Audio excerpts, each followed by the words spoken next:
What's up, everybody? This is Mike Fernandez with Top Agent Realty. I did a quick video yesterday talking about how waiting to buy until the market cools down could cost you a significant amount of money. And one thing that always comes up in that conversation is people want to bring up this wave of foreclosures, right? This wave, or as you see it here, a tsunami of deferred debt that's going to completely crash the market, flood the market, crash everything. Prices are going to go down. And then they'll be able to buy the house of their dreams for a fraction of what it costs today, right? So let's look at the numbers and I'll explain why that's not the case. We won't see a wave of foreclosures and how it'll have a minimal to moderate at worst impact on the market that we have right now. So you see all these headlines, right? A tsunami of deferred debt, wave of foreclosures, right? And so let's take a look at what the actual numbers are. And I'm following along to this article in Keeping Current Matters, right? But, experts predicted that there would be 30% of mortgage holders were going to take advantage of those forbearance programs. In reality, less than 10% did.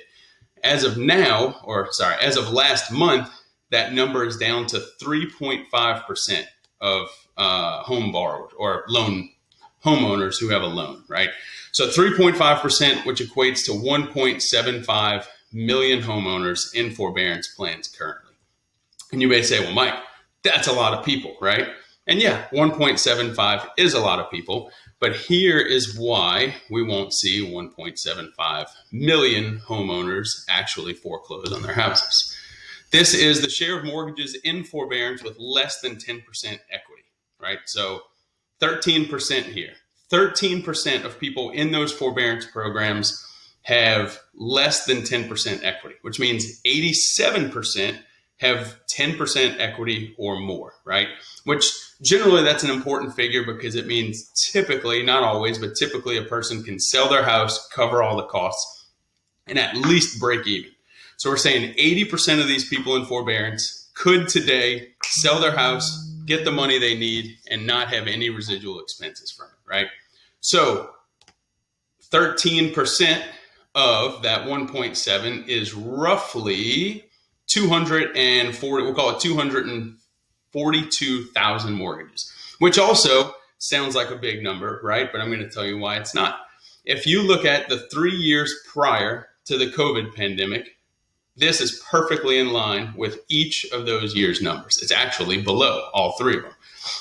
So the 3 years prior to the pandemic, the foreclosure numbers annually were 314, 279, and 277 foreclosures per year. So here we have 241, which, like I said, is less than any of those individual years. So there isn't this wave of foreclosures. And even if all 241 of those were to hit the market, it's not going to crash the market. The market that we have right now, we are sitting on here locally 2.1 months of inventory. That is absolutely bananas. So even if that full number did actually hit, it's not going to completely flip the inventory and all of a sudden make it a buyer's market, right? Will it make us more balanced? Will it have an impact? Possibly, sure, right? It could. But if we were in a balanced market right at 6 months of inventory, sure, maybe there's some concern. But we're at historically low 2 months of inventory. So maybe it brings us a little bit closer to average, but it's certainly not going to pop this bubble or, we're not going to see another 2007 or 2008. And the last point that I want to bring up is if you look at this fact sheet from the White House, the government is literally doing anything and everything they can to prevent as many of those people from going into foreclosure as possible, right? So those 241 who don't have the money to sell, who don't have the equity to sell their house and will likely be in foreclosure, the government's doing everything they can to not foreclose, right? So they're saying, hey, if you can make your payments, we're working with these people who have FHA-backed loans. If you can make your payments, we want you to continue making those payments, and they're going to basically require mortgage servicers to offer no-cost option for eligible homeowners to just take over those mortgage payments, tack the fees on the back end, and let's keep rolling.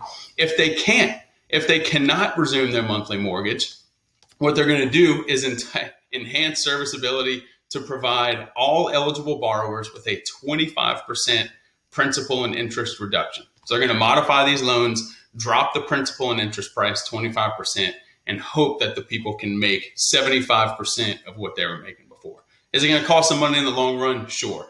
But as long as they can weather the storm, get back into paying those mortgages. So even if this works, even just to a very minor extent, of that 1.75 or 1.8, right, it drops down to 242,000. And then of that, even if this works just a little bit, we can get that number down to 200,000 or so. It's not going to be a significant impact on the market that we have today. Like I said, inventory is really hard to come by. We are in a housing crisis, so adding 200,000 homes available across the nation is going to be a blip on the radar, in my not so humble opinion. So there you have it. I'd love to hear your comments. If you agree, disagree, if you have data that suggests otherwise, send it over. But here's why we will not see a market crash or a significant correction because of this quote unquote wave of foreclosures or tsunami of deferred debt that the Washington Post is talking about. So catch y'all later.